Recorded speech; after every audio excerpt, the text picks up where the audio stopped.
Welcome to the deep dive. You ever feel like you're decoding some alien signal when talking to someone maybe older or younger? Absolutely. It's that generational communication gap, And right? that's exactly what we're getting into today. The misunderstandings, the confusion between baby boomers, Gen X, millennials, and Gen Z. Yeah, and we've got these two really interesting analyses here from the best university in the world. Oh, nice. Yeah, they look at all sociology, psychology, how technology fits in, and thankfully, there's a bit of humor too, which helps. Good. Always need that. So our mission really is to dig into why these dynamics exist. Mm-hmm. We want to pull out the key insights, the core reasons for these different viewpoints so you can leave feeling a bit clearer, maybe dodge some of those awkward moments. Sounds like a plan. Where do we start defining the players? Exactly. Let's lay the groundwork. Who are we actually talking about here? Okay, so the analyses, they break down the main groups. First up, baby boomers, born roughly 1946 to 1964. Right.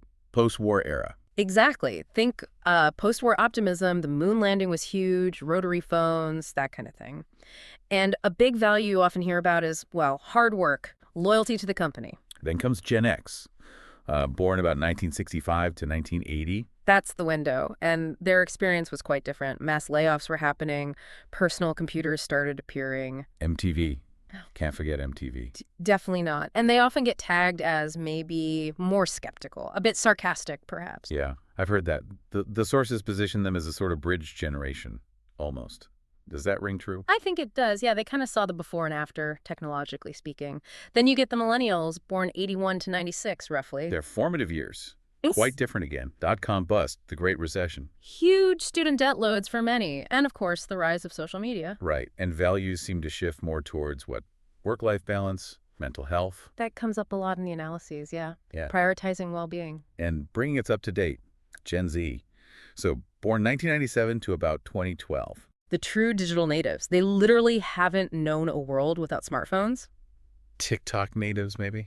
Ha! Yeah, you could say that. TikTok, constant connectivity, but also a really high awareness of things like climate change, social issues. Authenticity seems big for them. Mhm. And social consciousness. Very much so. And the sources make a neat point about Zillennials, too. Ah, that cusp generation. Exactly. That group kind of bridging millennials and Gen Z. It just shows these aren't like super rigid boxes. It's more fluid. Yeah, definitely shades of gray. Okay, so one huge factor cutting across all this has got to be technology, right?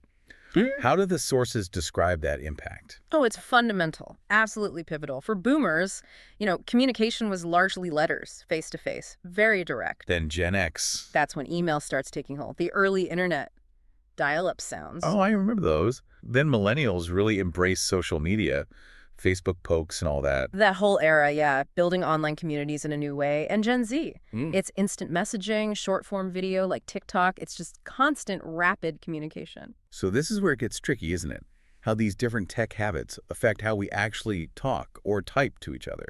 It's not just the tools. No, not at all. The potential for misunderstanding is massive, according to these analyses.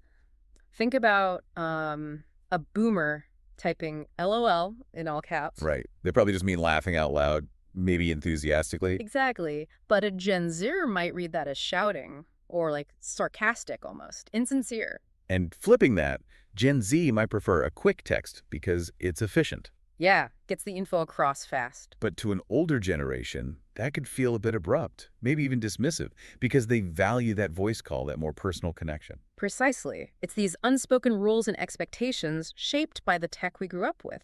And didn't one source mention something about Gen Z brains actually processing info differently because of the speed of digital media? Yeah, that was fascinating. The research suggests their brains might literally be wired for, well, faster processing, adapting to that constant stream of information. Wow, so what does that mean? Well, it could influence everything from communication expectations, like how fast they expect a reply, to how they learn, how they absorb complex stuff compared to generations used to slower media. So it goes way beyond just the devices. It ties into core values, worldviews shaped by the times. Absolutely.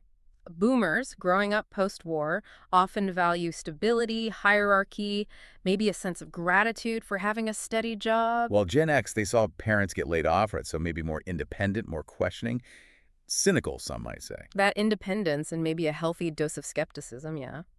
Then millennials often seek meaning, experiences over just things, and fair pay for their work. Right, that sense of purpose comes up a lot. It does. And Gen Z really emphasizes diversity, inclusion, taking mental health seriously, social justice, and flexibility. They want autonomy. What really strikes me here is how these different values can lead to clashes, like work hours.